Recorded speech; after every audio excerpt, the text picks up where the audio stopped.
በጣም ጭንቅ ውስጥ ሆናችሁ አንድ ጊዜ ባክህን አንድ ጊዜ አስበኝ ስትሉት ይሰማል። አትለፈኝ፣ አንድ ጊዜ አስበኝ፣ አንድ እድል ስጠኝ ሲባል ሊያልፈው አይችልም። ጻድቃን አለቀሱ የደም እንባ፣ እሱ ነው በእግዚአብሔር ጆሮ የገባ። ብዙ ጊዜ ተዘልፎ አንገቱን ያደነደነ ድንገት ይሰበራል። ትዕግስቱን እንደ መስማማት መቁጠር የለባቸው። አንድ ቀን ድንገት ትሰበራለህ፣ ፈውስ የለውም።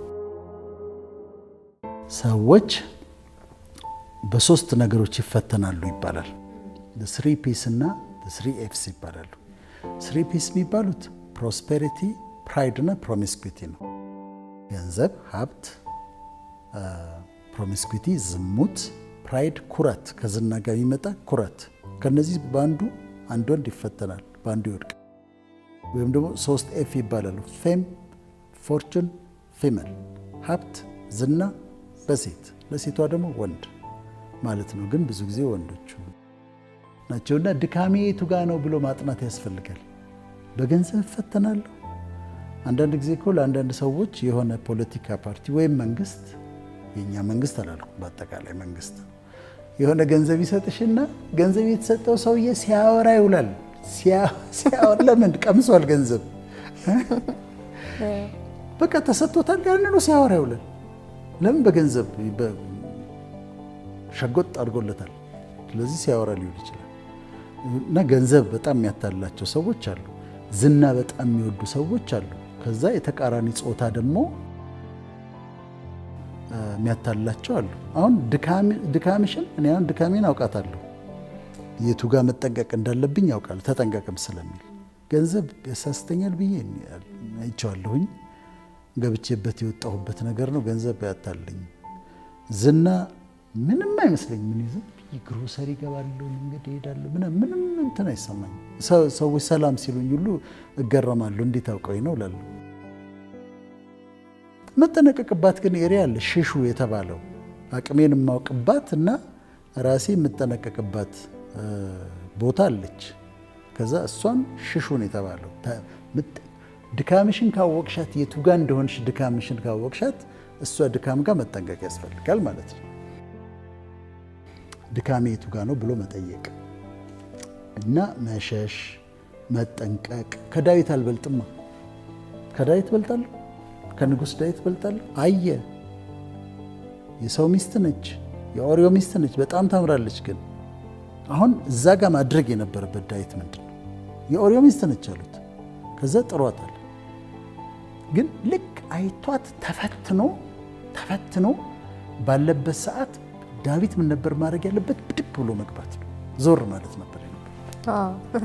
ከዛ የኦሪዮ ሚስት ነች አስመጣ፣ አብሮት ተኛ፣ ልጅ ተወለደ፣ ልጁ ተቀሰፈ። በኋላ ሰለሞን ተወለደ፣ ኦሪዮን አስገደለ ምናምን። ኮምፕሊኬሽን አለው። ከዳዊት ስለማልበልጥ እኔ ማድረግ ያለብኝን ጥንቃቄ አደርጋለሁ። ምክንያቱም ገንዘብ አልኩሽ፣ ዝና ምናምን እንትን አይለኝም። በኦፖዚት ሴክስ ግን፣ በተቃራኒ ጾታ ግን ከዛ ጥንቃቄ ማድረግ ያለብኝን ሽሹ ነው የሚለው። እንደም በጥንቃቄ ታደርጊያለሽ። አንዱ ምን አለ መሰለሽ፣ ጻድቅ 7 ጊዜ ይወድቃል 7 ጊዜ ይነሳል የሚለውን አነበበና አንድ ቀን እንዴ እኔ 3 የወደቅኩት 4 እድል አለኝ ገና ማለት ነው አለ። 4 እድል አለኝ ገና እየቆጠረ 3 ነው ገና ያጠፋሁት። አንደኛው ማንሳት እንፈልገው ሶምሶን የሚባለው ሰው ወይም ሳምሶን የተወለደው እንደምታውቂው እስራኤልና ፍልስጤም በጣም ይዋጉ ነበር። አሁንም ይዋጋሉ። ከክርስቶስ ልደት በፊት 1000 ዓመት በፊትም እንደዛው ነበር። እና ሲዋጉ በዛ ዘመን ፍልስጤም እስራኤልን መግዛት ጀምራ ነበር። እና ከእስራኤል ግን ሰዎች ይነሳሉ፣ እንደ ጌዲዮን፣ ዮፍታሄ፣ ዲቦራ ምናምን የሚነሱ አሉ። ጀጅስ የሚባል መሳፍንት የሚለውን መጽሐፍ ስታነቢ ቅዱሱ መጽሐፍ ውስጥ ታገኘዋለሽ። ከዛም ፍልስጤም እስራኤልን እየገዛች ባለችበት እግዚአብሔር መልአክ ይመጣና ለሳምሶን እናት ይነግራታል። አንድ ልጅ ትወልጃለሽ፣ ወንድ ልጅ ትወልጃለሽ። ያ ልጅ ወይን ጠጅ አይጠጣም፣ ናዝራዊ ይባላል። ናዝራዊ ማለት ለእግዚአብሔር የተለየ ማለት ነው። የወይን ጠጅ አይጠጣም፣ ጸጉሩን አይላጭም፣ ምላጭ አያርፍበትም፣ ለእግዚአብሔር የተለየ ይሆናል አላት። ከዛ ማኑሄ ይባላል ባሏ ነገረችው። እንደገና መልአኩ መጣ፣ ኮንፈርም አደረገላቸው። ጸነሰች። አንቺም ተጠንቀቂ ተብላለች። እርኩስ ነገር እንዳትበይ፣ ወይን ጠጅ እንዳትጠጪ ተብላለች። ከዛ ሳምሶን ተወለደ። ሶምሶን ነው የሚለው። ተወለደ፣ አደገ፣ ይነቃቃ ነበር። ከዛ አደገና ልዩ ስጦታ ተሰጠው። ልዩ ስጦታው ምንድን ነው? በጣም ሱፐርናቹራል የሆነ ኃይል አለው ልጁ። ሶምሶን ሲያድግ በጣም ኃይለኛ ነው። 1000 ሰው መጣል ይችላል። የተሰጠው ከእግዚአብሔር የተሰጠው ፓወር በጣም አስደናቂ ነበር። ከዛ ፓወሩን ለምሳሌ ለማሳየት አንድ ጊዜ መንገድ ላይ ሲሄድ አንበሳ መጣበት እና አንበሳ ሲመጣበት ምንም መሳሪያ አልያዘም ሳምሶን፣ ግን አንበሳውን በባዶ እጁ ታግሎ ጥሎ ገሎታል። ከዛ እንደውም ሄዶ ሲመለስ ከአንበሳ ሆድ ውስጥ ማር አግኝቶ በልቷልና ከበላተኛው ውስጥ የሚበላ ወጣ ብሏል። እና አንበሳ ማሸነፍ የሚችል ሰው ነው። ዳዊትም እንደዛ ነበር ይባላል። ንጉሥ ዳዊትም ኃይል ነበረው። ሌላ ጊዜ ሲያስቸግራቸው ፍልስጤማውያን መጡና ይሄ ለእስራኤላውያን ሽማግሌዎች ጋር ሄደው ይሄ ልጃችሁ ሶምሶን አስቸገረ፣ ገዦቻችሁ እኛ ነን እና አንድ ነገር አድርጉት አሉ።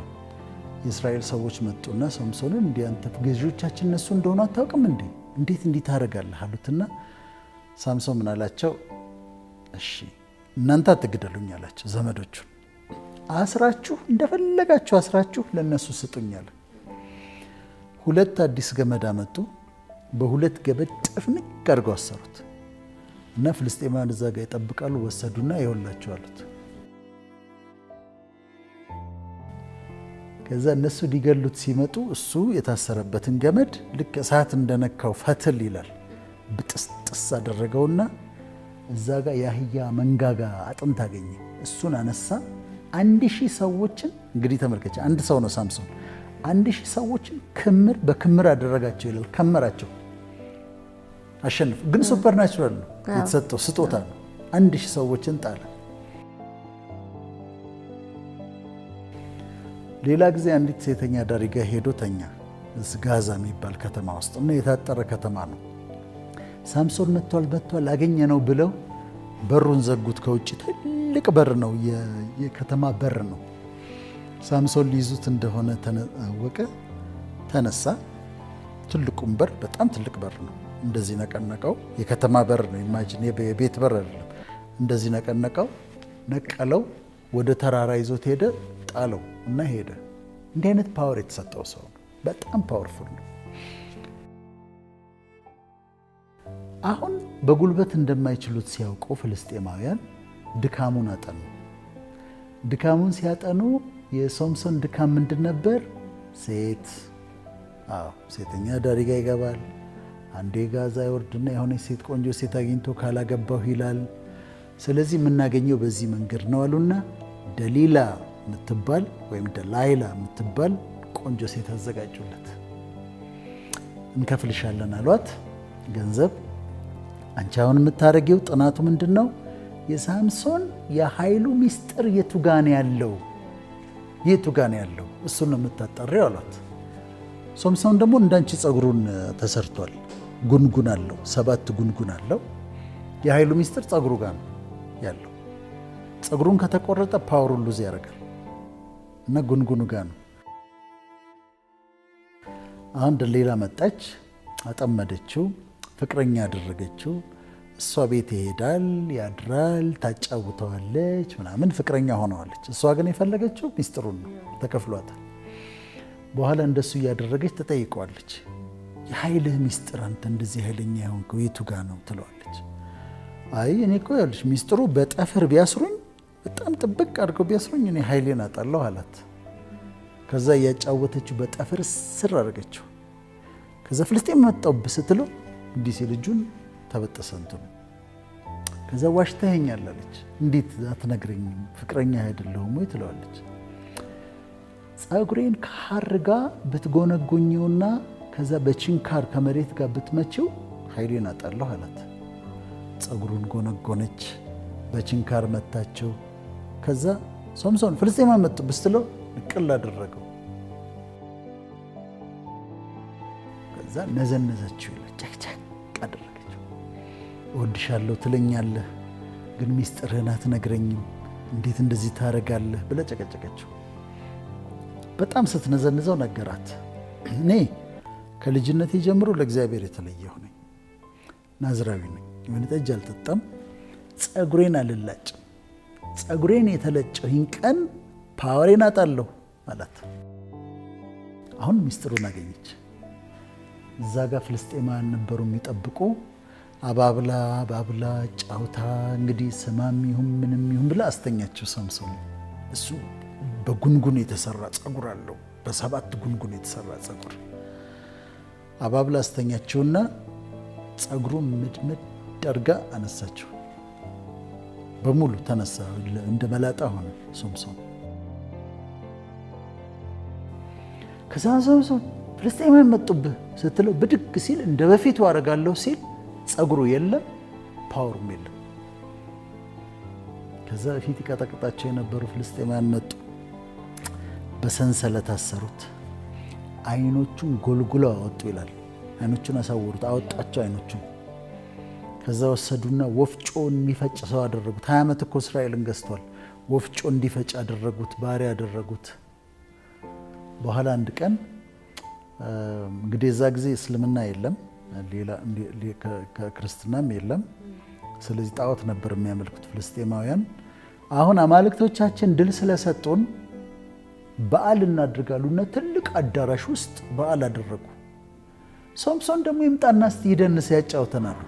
ያንን ጀግና ጸጉሩ ተላይቷል፣ አይኑ ታውሯል፣ እንትን የሚፈጭ ሰው ሆኗል፣ ዱቄት እህል የሚፈጭ ሰው ሆኗል። አምጡትና እስቲ እንጫወት ያጫውተናል። መጫወቻ ነው ያደረጉት። ግን በጣም ጀግና ነበረ፣ ትልቅ ሰው ነበረ። በኋላ አንድ ልጅ እየመራ ሲያመጣው ሳምሶን ምን አደረገ? ይሄ የቤቱ ፒለርስ አሉ፣ ምሰሶች አሉ፣ እሱን አስይዘኝ አለው። ከዛ አስደግፈኝ እሱን ሲለው አስደገፈው። ይኸው እንዲህ ምሰሶውን ያዘና በህይወቴ በጣም ልቤ የሚነካበትን ጸሎት ጸለየ። ምንድን ነው ያለው? እባክህ እግዚአብሔር ሆይ አንድ ጊዜ ብቻ ጀስት ዋንስ ሞር ነው ያለው። ጀስት ዋንስ ሞር፣ አንድ ጊዜ ብቻ አስበኝ፣ ብርታቴን መልሰልኝ አለው። ምንድን ነው እየጠየቀ ያለው? ሰከንድ ቻንስ ነው አይደለም?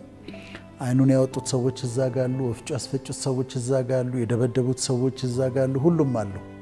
ከዚህ አንድ ጊዜ ብቻ አስበኝ አለና ጸለየ። ልክ ይሄንን ሲጸልይ ፓወሩ ተመለሰ። ከዛ ፒላሮቹን ያዘና በዛ በፊት ጉልበቱ ስለተመለሰ ገፋቸው። አዳራሹን እንዳለ ወደቀ በሙሉ። ጠላቶቹ አይኑን ያወጡት ምን ያሉት በሙሉ ሞቱ፣ እሱም አብሮ ሞተ። ግን አንድ ጊዜ አስበኝ፣ just give me one more chance፣ አንድ ጊዜ ብቻ እድል ስጠኝ ብሎ ግን ሰከንድ ቻንሱን ግን አግኝቷል። ኃይሉ ተመልሶለታል ማለት ነው። እና የሰከንድ ቻንስን ያሳይሻል እግዚአብሔር የሚሰጠውን ሰከንድ ቻንስ። just once more ነው የሚለው። በጣም እኮ አብዝቶታል ሶምሶን። ለእግዚአብሔር የተለየህ ናዝራዊ ነህ የተባለ ሰውዬ አንድ ሄድና ያችን ነው ወደድኩኝ ካላገባሁ ይላል። ከዛ ደግሞ ሴተኛ አዳሪ ጋር ይገባል። አሁንም እዛች ጋር ይሄዳል፣ አሁንም እዛች ጋር ይሄዳል። አንድ ቃል ምን ይላል መሰለሽ? ብዙ ጊዜ ተዘልፎ አንገቱን ያደነደነ ድንገት ይሰበራል፣ ፈውስ የለውም ይላል። እና አንዳንድ ሰዎች ማወቅ ያለባቸው ገንዘብ ኖሯቸው አቅም ኖሯቸው ሚስት እያለቻቸው እዛች ጋር ሲሄዱ እዛች ጋር ውሽማ ሲያስቀምጡ ባንኮክ ሄደው ሴት ሲያማርጡ ሀብታቸው ይጨምራል። ሰላም ነው ሲያዩት፣ ሰላም ነው። ልጆቻቸው እያደጉ ነው። ሚስታቸው አታውቅም። በቃ ሰላም ነው። እግዚአብሔርም የተስማማ ይመስልሻል? ከሚያደርጉት ነገር ጋር እግዚአብሔር የተስማማ ይመስላቸዋል። አንድ ቀን ድንገት ትሰበራለህ፣ ፈውስ የለውም። ትግስቱን እንደ መስማማት መቁጠር የለባቸው። እዚህ ጋር ሚስት አለች የምታለቀስ፣ እሱ እዛ ውሽማ ሲል እዛ ጋር እንትን ሲል ልክ አምላክ የተስማማለት ይመስለዋል። ብዙ ጊዜ ተዘልፎ አንገቱን ያደነደነ ድንገት ይሰበራል ፈውስ የለውም ይላል እና አንድ ቀን ጉዳት ይመጣል። አንድ ቀን ጉዳት ይመጣል፣ ወይ በሽታ ይመጣል፣ ወይ ደግሞ አንዷ ጋር ይገባና ከዛ ታረግዛለች። አረገዝኩ ትሏለች። አስወጪው አላስወጣም። ታዲያ ሰው ወልደዋለሁ። ሚስት ትሰማለች ሌላ ሴት እንዳስረገዘ። ከሚስት ጋር ይበጠበጣል፣ ልጆቹ ይበተናሉ፣ ሀብቱ ይበተናል፣ ነገሩን ሁሉ ያጣል። እና መጠንቀቅ ያስፈልጋል። አንዳንዴ በምናጠፋቸው ጥፋቶች ጋር እሱ የተስማማው እንዳይመስል ነው። አሁን ሶምሶን ችግሩ ይሄ ነው። ሴተኛ ዳሪ ጋር ሄዳል፣ እዛች ጋር ሄዳል። ናዝራዊ የተባለ ሰውዬ እና ደሊላ መጣች፣ ጸጉሩ ተላጨ፣ አይኑ ወጣ፣ ወፍጮ አስፈጩት፣ ተዋረደ። የከበረ ሰው፣ ታላቅ ሰው፣ ህዝብን 20 ዓመት የመራ ሰው በጣም መጫወቻ አደረጉት። ያንን ሁሉ ህዝብ አጣ፣ ክብር አጣ። ግን አሁን ወደ ጸሎቷ ልመጣ ነው። ጸሎቷን ስለምወዳት ብላቴናውን ፒላሮቹን አስይዘኝ ብሎ የጸለያት ጸሎት እግዚአብሔር ሆይ እባክህን አንድ ጊዜ አስበኝ ያለው። just give me one more chance፣ አንድ ጊዜ ብቻ አስበኝ። ይሄ በጣም ልቤን የሚነካው ጸሎት ነው እና እግዚአብሔር ደግሞ አንድ ጊዜ አበርታኝ፣ just once more ነው ያለው። እግዚአብሔር እንዲህ አይነት ጸሎትን ማለፍ አይችልም። ይሁንሽ ይሄ ዴስፐሬት ሆነሽ፣ በጣም ዴስፐሬት ሆነሽ ፕሊዲንግ የሚባለው መማፀን መማፀን እና ባክህን አንድ ጊዜ አስበኝ ስትይ ዴስፐሬት ሆነሽ ስትማፀኘው ሊያልፍሽ አይችልም።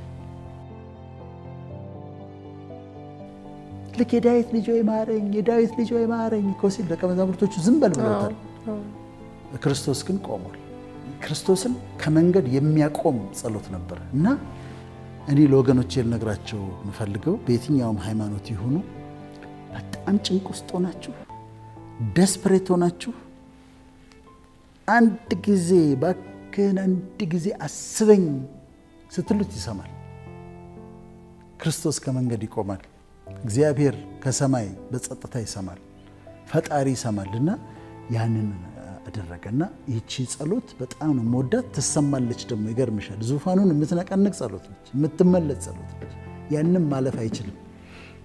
አትለፈኝ፣ አንድ ጊዜ አስበኝ፣ አንድ እድል ስጠኝ ሲባል ሊያልፈው አይችልም። ሁሉም በየሃይማኖቱ።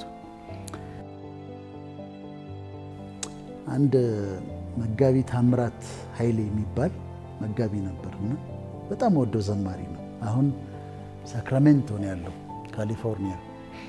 እና አኬልዳማ የሚል መዝሙር አለው። አኬልዳማ ማለት የደም መሬት ማለት ነው። እና ምን ይላል? የብዙ ሺህ ሰው ደም ጠጥተሻል፣ ያም ቢሆን አረካም ብለሻል ይላል። ስለ ኢትዮጵያ ነው። የብዙ ሺህ ሰው ደም ጠጥተሻል፣ ያም ቢሆን አረካም ብለሻል። ጻድቃን አለቀሱ የደም እንባ፣ እሱ ነው በእግዚአብሔር ጆሮ የገባ ይላል። ጻድቃን አለቀሱ የደም እንባ፣ እሱ ነው በእግዚአብሔር ጆሮ የገባ። የደም እንባ እውነት ነው። ኢትዮጵያኖች አልቅሰዋል። እሱ ደግሞ ወደ ዙፋኑ ሄዷል። የብዙ ሺህ ሰው ደም ጠጥተሻል፣ ያም ቢሆን አልበቃም ብለሻል። ዛሬም ትጠጫለሽ እንደ ውሃ በየዳር ድንበሩ በበረሃ ይላታል። እና ጻድቃን አለቀሱ የደም እንባ፣ እሱ ነው በእግዚአብሔር ጆሮ የገባ። አሁን የተለቀሰው ለቅሶ፣ የእንባ ለቅሶ፣ ኢትዮጵያኖች ያለቀሱት ለቅሶ፣ በዚህም በጾም የተለቀሰው ለቅሶ እኔ ዙፋኑ ጋር ሄዷል ብዬ ነው። እና አይተወንም። ከዛ ታምራት ምን ይላል መሰለች? ታምራት መጋቢ ታምራት ኃይሌ ከአንድ ማህፀን የወጡ መንትያ አብረው ያደጉ በአንድ ጉያ በጥይት ያጭዳሉ ሰው እንደ ሳር፣ እግዚአብሔር ያስታርቅሽ ከራስሽ ጋር ይላል። ዋው! ከአንድ ማህፀን ይሄ እኮ ከ20 ምናምን ዓመት በፊት ነው። ከአንድ ማህፀን የወጡ መንትያ ተቃቅፈው ያደጉ ባንድ ጉያ ከአንድ ማህፀን የወጡ መንትያ ተቃቅፈው ያደጉ ባንድ ጉያ በጥይት ያጭዳሉ ሰው እንደ ሳር እግዚአብሔር ያስታርቅሽ ከራስሽ ጋር ይላታል። በአንድ ማህፀን የነበሩ መንትያ ናቸው እኮ ኢትዮጵያን እኮ ተቃቅፈው ያደጉ ናቸው ባንድ ጉያ። የኔ የኃጢአተኛውን ጸሎት ሳይሆን የምተማመነው በየቦታው ወድቀው የጸለዩ ቅዱሳን በዚህም በዛም በእስላምም በክርስቲያንም በሁሉም ዘንድ ያሉ ተማጽነው አንድ ጊዜ ያስበን ባሉ ሰዎች ግን ጸሎት እተማመናለሁ። በሱ ደግሞ ጸሎት መላሽነት